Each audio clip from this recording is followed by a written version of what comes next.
Hello everyone, welcome back to my lovely channel and welcome back to another lovely issue. As many of you may have heard by now, net neutrality is once again being jeopardized. We had this issue back in 2015 where we literally shut down the FCC website in a fiery, passionate rage of how internet neutrality is important to all of us, and we clearly won that fight. And then we saw a progression like every few months or every year, like about this time since then, where the FCC has continued to try to attack net neutrality. And under the Obama administration, President Obama and the leader of the FCC at the time came to an agreement of like, these are the things and this is what the internet is. And like, I thought that this was a problem to be solved, but apparently it isn't. Under Donald Trump, he has appointed a new head of the FCC, and this person does not much care for net neutrality, and once again, it's under attack.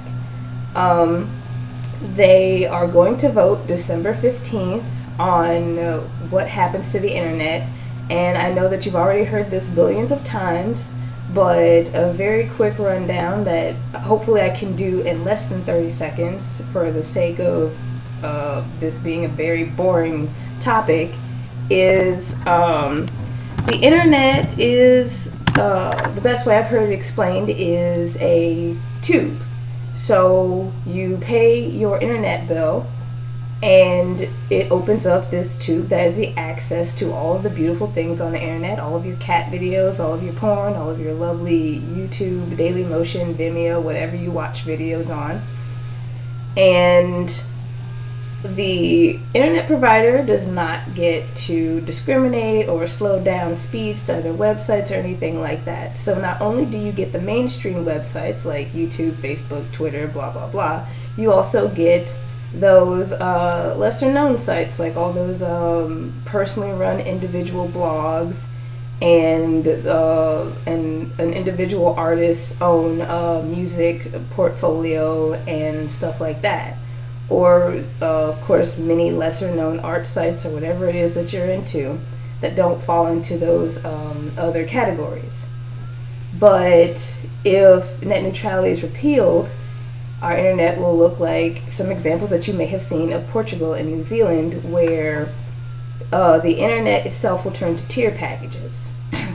And one thing I see being left out of explanations is that on top of paying your internet bill, you will also be paying for tier packages, which is going to be an additional cost. So you will already be paying for this pipe, and then you'll be paying for individual accesses to the pipe. Like the pipe will become one, and then it'll be like broken down individually, like a large office building. I guess that could be my best example. Then again, I'm not entirely sure how utility pipes work, but this is the best example that we have right now. And they can charge however much they want for these tier packages. And a matter of competition isn't that big of a thing as people think it is, because a lot of places only have one option for their utilities. If you have CenturyLink, you probably don't have Comcast. CenturyLink is your utility. Just like you probably only have one phone company. Like if you have AT&T as your landline phone or whatever they do these days, then you don't have those other services. People are looking at it in the frame more of cell phones, where you can choose your cell phone provider, be it Sprint, Boost Mobile, AT&T, T-Mobile, but really utilities have one operation. You only have one water company per area, you only have one electric company per area, you only have one cable company per area. And the cable company can also do phones, internet, and cable and premium packages. My biggest issue is that I personally don't want the internet to turn into television. If I wanted a television, I would have one, and I don't. The internet is where we get to talk to each other. It's a communication device. It's like a phone, but a much broader audience.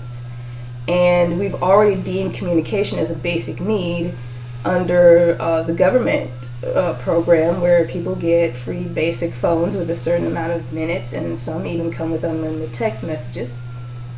And to make the point that how can a person do anything without a means of communication is pretty much an easy argument that you could put into the internet.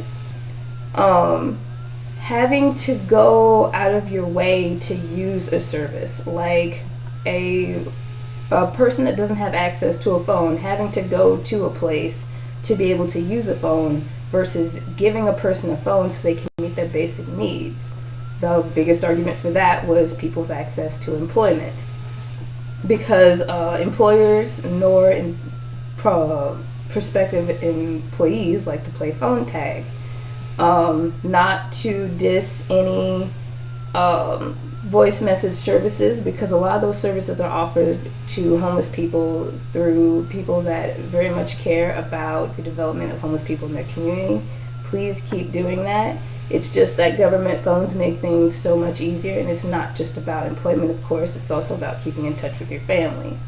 And that program has only gotten better. A lot of individual programs give you more minutes as you stay with them as time goes on, but the internet will do the exact opposite of that. Instead of we pay this one phone bill that gives us access to this tube of everything, we will have tiers and packages, and companies will be able to slow down access to something that competes with theirs.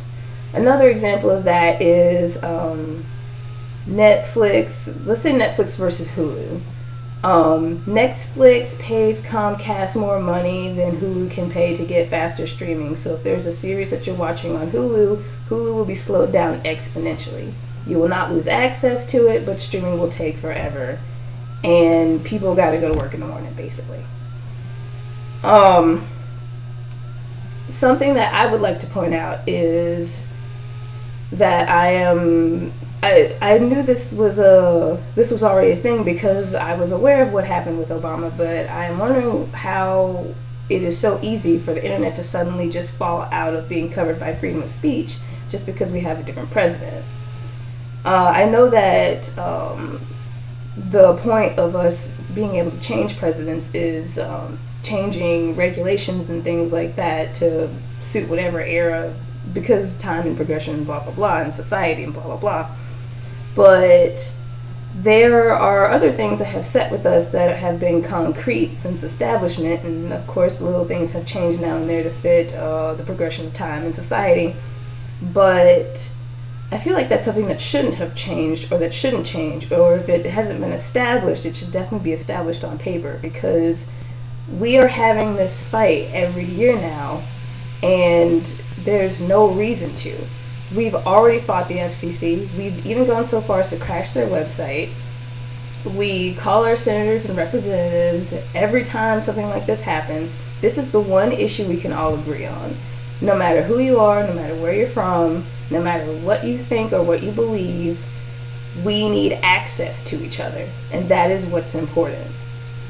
If you just absolutely agree with nothing that I believe in based on the other contents of my channel, have met me in person, whatever, let's agree on this, because you want to get your point across just as much as I do, and without net neutrality, nobody gets a say.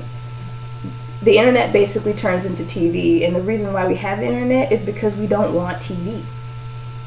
Of course, I've seen a lot of things in opposition, and none of those things make sense. Those videos that I've seen in opposition to net neutrality are basically blue bashers. Like, they just hate whatever Democrats want, regardless of what it is. We got to take some of these things out of being Democrats and Republicans and let this be a matter of civil rights and civil issues. I feel like they're also ignoring the fact that if net neutrality goes down, a lot of access to their stuff goes down, because another example is that individual websites could be charged for how much bandwidth they have access to by the individual service providers.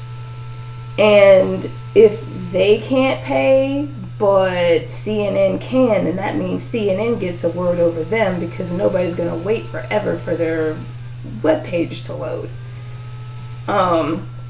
So I do hope that all of you contact your senators and representatives, and of course petition the FCC in all the ways that you do anything that you can. Call people, write them. They have physical addresses to their offices. Email them, whatever is the best platform for you, because we can't let everything that we get be a one-way communicator. Radio is nice, TV is nice, but the internet is really how we get in touch with each other, and it's very important that we protect it. I will see you all later, and have a great day and protect the internet.